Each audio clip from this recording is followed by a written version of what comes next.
සුබ දවසක් කියලා පිළිගන්න ඕගොල්ලෝ හැමෝම අපේ YouTube channel එකට. ඉතින් අද අපි ICT විෂයේ තියෙන බේසික් මාතෘකා දෙකක් ගැන කතා කරන්න ඉන්නේ. ඉතින් අපි මොනවද කියලා බලන්න දැන් වීඩියෝ එකට.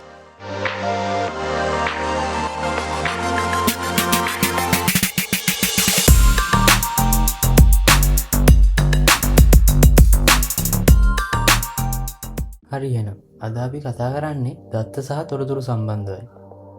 දත්ත කියන්නේ මොනවද? තොරතුරු කියන්නේ මොනවද? IPC නැත්තම් Information Processing Circle එක පිළිබඳව සහ IT වල භාවිතයන් පිළිබඳව අපි මේ වීඩියෝ එකේදී කතා කරමු. data කියන්නේ මොනවද? data කියන්නේ තනිව ගත්තාම කිසි අර්ථයක් දෙන්න බැරි අංක, සංකේත, රූප, ශබ්ද වගේ දේවල් අපි data කියලා හඳුන්වනවා. ඉතින් අපි ඒකට නිර්වචනයක් දුන්නොත් වෙන කල ගත් විට අර්ථයක් දීමට නොහැකි අංක, වචන සහ සලකුණු දත්ත ලෙස හඳුන්වනවා. ඉතින් බලමු දැන් තොරතුරක් කියන්නේ මොනවද කියලා.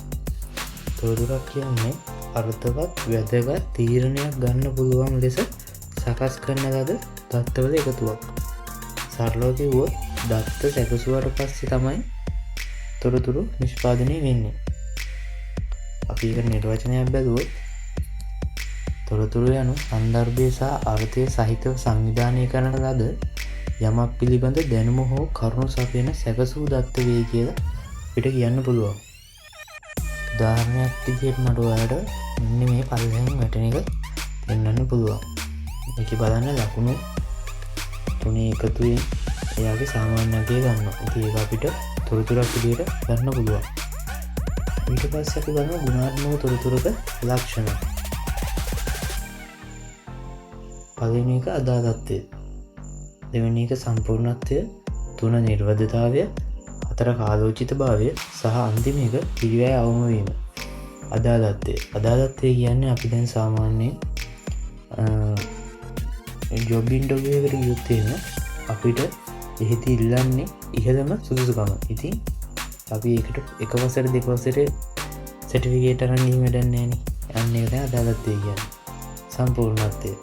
සම්පූර්ණත්වය කියන්නේ අපි හිතමු අපේ ඔෆිස් එක හැමෝගෙම සාමාන්‍ය පඩිය ගණනය කරන්න ඕනේ.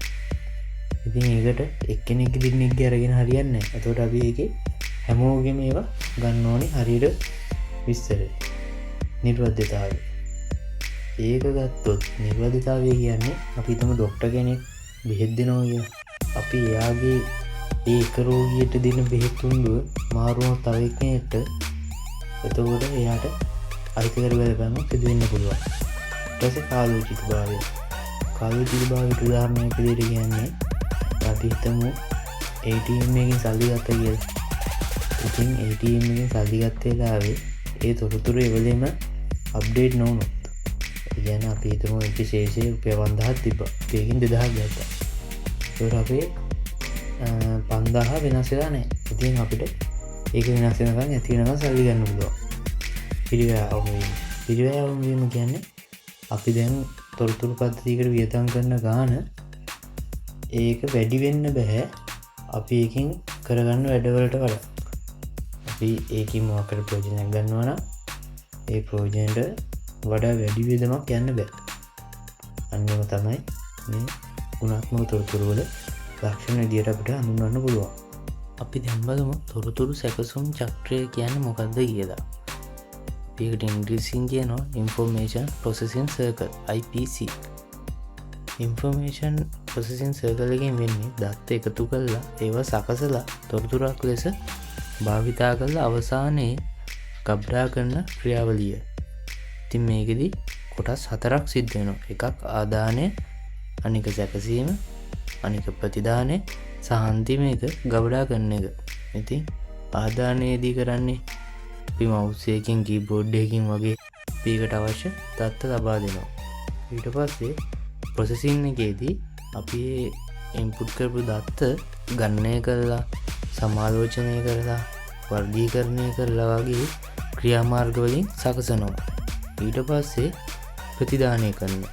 ප්‍රතිදානයේදී දත්ත සකසලාපු වැදගත් තොරතුරු පිට වෙනවා. ඔය පිට කරපු දත්ත අවසානයේ අනාගතයේ භාවිතා කිරීමට සුරකිනවා. ඉතින් ඔන්න ඕක තමයි අපි තොරතුරු සැකසුම් චක්‍රය කියලා හඳුන්වන්නේ. ඒකට මේකට චක්‍රය නැත්තම් වටය කියලා කියන්නේ ස්ටෝරේජ් කරපු දත්ත නැවත ඉන්පුට් ලෙස ගන්න පුළුවන්, ආපහු ප්‍රොසෙස් කරන්න පුළුවන්, ආපහු අලුත් අවුට්පුට් එකක් ගන්න පුළුවන්. ඉතින් මේක වටයක් විදියට ක්‍රියා කරනවා. ඉතින් අපිට තොරතුරු සැකසුම් චක්‍රය ওই විදියට හඳුන්වන්න පුළුවන්. දැන් අපි කතා කරමු තොරතුරු හා සංවේදන තාක්ෂණයේ යෙදීම් පිළිබඳව. ඉතින් මම යෙදීම් 10ක් ගැන මේකදී කතා කරලා තියෙනවා. මම මේ යෙදීම් 10 ගැන වැඩිපුර කතා කරන්න යන්නේ නැහැ. මොකද ඒවට මම උදාහරණත් එක්ක දක්වලා තියෙන හින්දා. පළවෙනි එක අධ්‍යාපනය.